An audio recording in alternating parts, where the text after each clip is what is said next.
1995 की एक रात दिल्ली के एक रेस्टोरेंट के तंदूर में से आग की लपटें निकल रही थी और ये जब उस रात पेट्रोल कर रहे एक पुलिस कांस्टेबल ने देखा तो उनको वहाँ कुछ सस्पिशियस लगा। वो जब एग्जामिन करने उस जगह पहुंचे तो तंदूर के अंदर 2 आदमी कुछ जला रहे थे। पूछने पर उन्होंने बताया कि वो पुराने कागज़ और बैनर जला रहे हैं, लेकिन उस तंदूर में से जो स्मेल आ रही थी वो कुछ और ही कह रही थी। पुलिस कांस्टेबल ने जब नज़दीक जाकर देखा तो उनको जो दिखा उसने पूरे देश को हिला कर रख दिया। हाय, आई एम लावण्या एंड आज हम बात करने वाले हैं नैना साहनी केस या तंदूर कांड की। इससे पहले कि हम एक्चुअल क्राइम पर आएं, हमें इस कहानी के मेन कैरेक्टर्स को समझना पड़ेगा। इस कहानी में 2 मेन कैरेक्टर्स हैं, सुशील शर्मा और नैना साहनी। सुशील शर्मा एक मिडिल क्लास फैमिली से बिलोंग करता था, लेकिन उसके पॉलिटिकल एम्बिशंस बहुत बड़े थे। वो यूथ पॉलिटिक्स में काफी नाम कमा चुका था। फेलो कांग्रेस वर्कर्स ने उसका नाम चाकू मार रखा था क्योंकि वो ओपोनेंट्स के पोस्टर्स चाकू से फाड़ देता था। और उसका ये एटीट्यूड तब और भी बढ़ गया जब उसे 32 बोर रिवॉल्वर का लाइसेंस मिला। वो पॉलिटिक्स में काफी तेजी से ग्रो कर रहा था, यहाँ तक कि वो दिल्ली प्रदेश यूथ कांग्रेस का प्रेसिडेंट तक बन गया था। He was a clever man. उसको पता था कि कॉन्टैक्ट्स कैसे बनाए जाते हैं। नैना भी एक मिडिल क्लास फैमिली से बिलोंग करती थी, but she was very ambitious. उसका शुरू से ही पॉलिटिक्स में इंटरेस्ट था, यहाँ तक कि वो NSUI की ऑल इंडिया गर्ल्स कन्वीनर तक रह चुकी थी। वो कुछ टाइम पॉलिटिक्स से दूर रही जब उसे UK जाना पड़ा था अपना कमर्शियल पायलट लाइसेंस लेने के लिए, लेकिन वापस आकर वो फिर पॉलिटिक्स में जुड़ गई। और यही नहीं, 1989 में वो Delhi youth Congress girls wing की जनरल सेक्रेटरी तक बनी। लेकिन इस केस में एक तीसरा नाम भी था जो सुशील के दिमाग में कांटे की तरह चुभ रहा था, मतलूब करीम।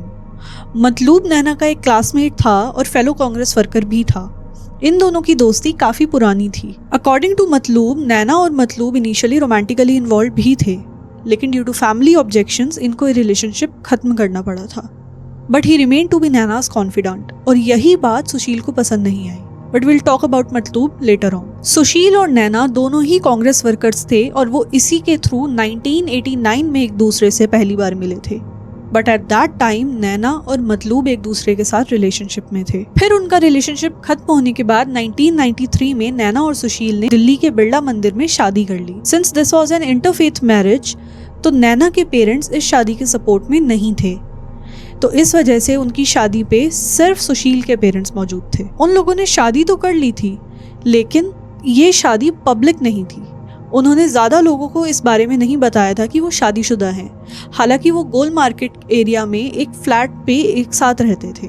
Now according to what Matloob told the police, इनकी मैरिटल लाइफ ज़्यादा अच्छी नहीं चल रही थी।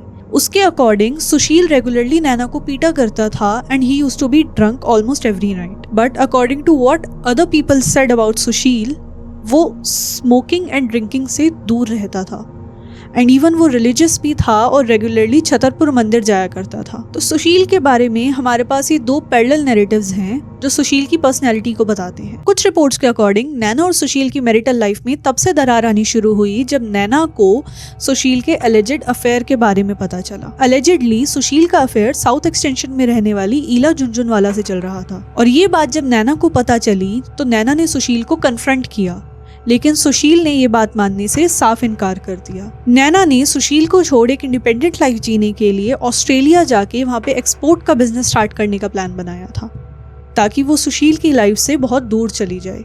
और उसके इस प्लान में उसकी हेल्प करने वाला था उसका दोस्त मतलूब करीम।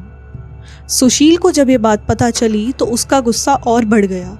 वो नैना को पहले से ही मतलूब से ज़्यादा कॉन्टैक्ट रखने के लिए मना करा करता था, और ये बात जानकर उसका गुस्सा और बढ़ गया। वो नैना पर और कड़ी नज़र रखने लग गया और उसका शक और बढ़ गया। फिर 2 जुलाई 1995 की रात सुशील जब घर आया तो उसने देखा कि नैना शराब पी रही थी और साथ ही किसी से लैंडलाइन पे बात कर रही थी, और सुशील को देखते ही नैना ने फ़ोन रख दिया। इससे सुशील का शक और ज़्यादा बढ़ा। वो लैंडलाइन के पास गया और उसने रीडायल का बटन दबाया और फ़ोन की दूसरी साइड से आवाज़ आई मतलूब की। बस यही वो ट्रिगर पॉइंट था। इसी ट्रिगर की वजह से हीट ऑफ द मोमेंट में सुशील ने अपनी लाइसेंस 32 बोर निकाली और नैना की तरफ 3 गोलियां चलाई। पहली गोली उसके सिर पर लगी, दूसरी गोली उसके गले पर और तीसरी गोली मिस हो गई और एयर कंडीशनर पर लग गई। Naina Sahni died on the spot. अब सुशील के पास नैना की बॉडी थी। उसने ब्लैक कलर के प्लास्टिक टेबल कवर को उतारा और नैना की बॉडी को उसमें लपेटकर अपनी गाड़ी के अंदर डाला। इनिशियली उसका प्लान था नैना की बॉडी को यमुना में डंप करने का, लेकिन पुलिस के डर की वजह से उसने ऐसा नहीं करा। फिर वो ऐसी जगह गया जहाँ पर उसकी चलती थी, होटल अशोक यात्री निवास के कॉम्प्लेक्स के एक रेस्टोरेंट बगिया में। वो इस रेस्टोरेंट का को ओनर भी था। वो वहाँ पे गया तो वहाँ पे उसको मैनेजर केशव मिला। केशव उसका दोस्त था। उसने केशव को कहा रेस्टोरेंट में बचे हुए कस्टमर्स को बाहर निकालने के लिए और रेस्टोरेंट को बंद करने के लिए, और तब उसने केशव को बताया कि नैना मर चुकी है और उसकी बॉडी सुशील की गाड़ी के अंदर है। अब उन दोनों को मिलके नैना की बॉडी को मिटाना था और इसके लिए उन्होंने चुना तंदूर। उन्होंने बॉडी को तंदूर में डाला और बॉडी पूरी फिट नहीं हो रही थी, इसलिए बॉडी को फिट करने के लिए उन्होंने बॉडी के जॉइंट्स को तोड़ा और आग को तेज करने के लिए उन्होंने बटर का यूज़ किया। ये डिटेल बहुत डिस्टर्बिंग है, लेकिन ये कोर्ट रिकॉर्ड्स में है। उस रात पेट्रोलिंग पर कांस्टेबल अब्दुल नाजिर कुंजू और होमगार्ड चंद्रपाल थे, जो कि जनपद एरिया के अराउंड थे। तभी उनको अनारो देवी, जो कि वहाँ सब्जी बेचा करती थी, उसकी और कुछ और लोगों की आवाज़ आई कि होटल में आग लग गई है। बगिया रेस्टोरेंट में से धुआं और आग की लपटें बढ़ती देख कांस्टेबल कुंजू ने रेस्टोरेंट के आगे जाकर अंदर झांका। अंदर झांकने पर उसे सफ़ेद कुर्ता पहना एक आदमी दिखा, जो कि सुशील शर्मा था। उसने कांस्टेबल को कहा कि बस हम पुराने पोस्टर्स जला रहे हैं, आग कंट्रोल में है, घबराने की बात नहीं है।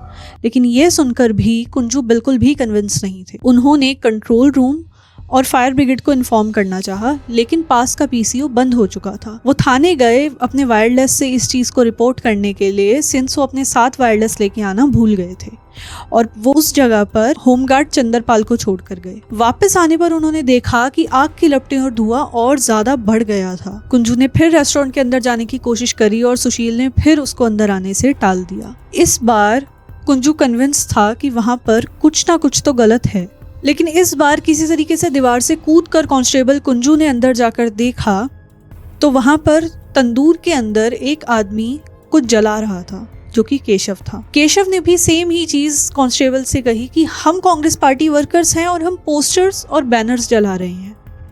और पास ही खड़े सुशील शर्मा ने भी सेम चीज बोली, लेकिन उस तंदूर में से जो स्मेल आ रही थी वो कुछ और बता रही थी। वो स्मेल पेपर जलने की नहीं थी। वो स्मेल ऐसी थी जैसे कुछ नॉनवेज पक रहा हो, जैसे मटन या ऐसी किसी चीज़ की।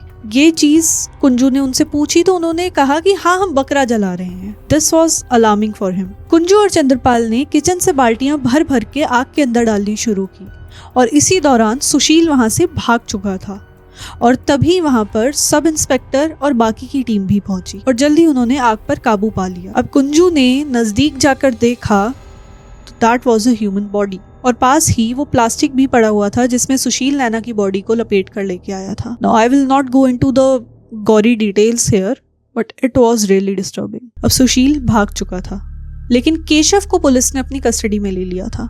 बहुत जोर लगाने पर केशव ने बताया कि कैसे सुशील ने पहले नैना को 3 गोलियां मारी और उसके बाद उसकी बॉडी को जलाने के लिए यहाँ पे लेके आया। वहीं जलने की वजह से नैना की बॉडी को आइडेंटिफाई करना बहुत मुश्किल था। फाइनली मतलूब ने नैना की बॉडी को आइडेंटिफाई करा उसकी नाक की शेप से और उसके हेयर स्टाइल से। नैना का पोस्टमार्टम हुआ लेडी हार्डिंग हॉस्पिटल में और उसकी रिपोर्ट के अकॉर्डिंग नैना की मौत जलने से हुई थी। यानी कि इस रिपोर्ट के अकॉर्डिंग जब नैना को गोली लगी तब वो जिंदा थी, लेकिन ये रिपोर्ट मैच नहीं हुई केशव की स्टोरी के साथ। इसीलिए लेफ्टिनेंट गवर्नर के ऑर्डर पर नैना का 2nd टाइम पोस्टमार्टम किया गया और इस पोस्टमार्टम में ये क्लियर हुआ कि नैना की मौत गोली लगने से हुई है या फिर फायर आर्म इंजरी से हुई है। साथ ही डीएनए टेस्टिंग से नैना की बॉडी से मिले डीएनए को नैना के पेरेंट्स के डीएनए से मैच किया गया, जिससे कि ये कंफर्म हुआ कि वो बॉडी नैना की ही थी। ये इंडिया के शुरुआती कुछ केसेस में से है जिसमें डीएनए का यूज किया गया था बॉडी को आइडेंटिफाई करने के लिए। अब सुशील को भागे हुए पूरे 9 दिन हो गए थे और 9 दिन बाद उसने बैंगलोर में सरेंडर करा। उसने अपना पूरा गेटअप चेंज किया हुआ था, अपने बाल और दाढ़ी भी हटवाई हुई थी। उसने ये कहानी बनाई कि उसको तो नैना के मर्डर के बारे में कुछ पता ही नहीं है और वो वहां पर तीर्थ यात्रा के लिए आया था। पुलिस ने जब उससे पूछा कि वो किस मंदिर गया था तो उसके पास कोई जवाब नहीं था। ये क्लियर था कि सुशील झूठ बोल रहा है। 9 मई 1996 को ट्रायल कोर्ट ने criminal conspiracy, murder and destruction of evidence के चार्जेस लगाकर सुशील को डेथ पेनल्टी प्रोनाउंस की और साथ ही केशव को 7 साल की सजा। 2001 में इस जजमेंट को चैलेंज करने के लिए सुशील ने दिल्ली हाई कोर्ट में अपील डाली और दिल्ली हाई कोर्ट ने भी इसको 2007 में रेयरेस्ट ऑफ रेयर केस कहा और डेथ पेनल्टी ही प्रोनाउंस करी। 8 अक्टूबर 2013 को सुप्रीम कोर्ट ने ये कहा कि सुशील का कोई क्रिमिनल बैकग्राउंड नहीं है और ये crime heat of the moment में पर्सनल इश्यूज और जेलेसी की वजह से किया गया है, इसलिए ये रेयरेस्ट ऑफ रेयर क्राइम नहीं है और इसी वजह से ये डेथ पेनल्टी से चेंज होकर लाइफ इम्प्रिजनमेंट बन गया। सुशील ने करीब 23 साल दिल्ली के तिहाड़ जेल में काटे और 2018 में दिल्ली हाई कोर्ट के ऑर्डर पर उसे जेल से रिहा कर दिया गया। 2018 में सुशील जब जेल से बाहर आया तब उसकी उम्र करीब 55 साल हो गई थी। उसने मीडिया को बताया कि उसे उस रात का कितना पछतावा है, कैसे उस एक मोमेंट ने सब कुछ बर्बाद कर दिया, उसकी खुद की जिंदगी और नैना की जिंदगी। वो चाहता है कि सोसाइटी उसे अब एक बदले हुए इंसान की तरह देखे। उसने बताया कि पहले वो अपने माँ बाप की सेवा करना चाहता है और उसके बाद एक NGO खोलना चाहता है जिसमें कि कपल्स को मैरिटल काउंसलिंग दी जाएगी, ताकि जैसे जेलेसी ने उसकी ज़िंदगी और नैना की ज़िंदगी बर्बाद करी उसी तरह और किसी की ज़िंदगी बर्बाद ना हो। सुशील सच में एक बदला हुआ इंसान है या नहीं, ये जज करना is not up to me, लेकिन ये केस हमें ये दिखाता है कि कैसे कुछ सेकंड्स में लिए गए डिसीजंस किसी इंसान से क्या क्या करवा सकते हैं। ये केस यहीं खत्म होता है। Do let me know your thoughts in the comments. If you like this video then please subscribe to the channel. Stay happy, healthy and safe, and I'll see you in the next one.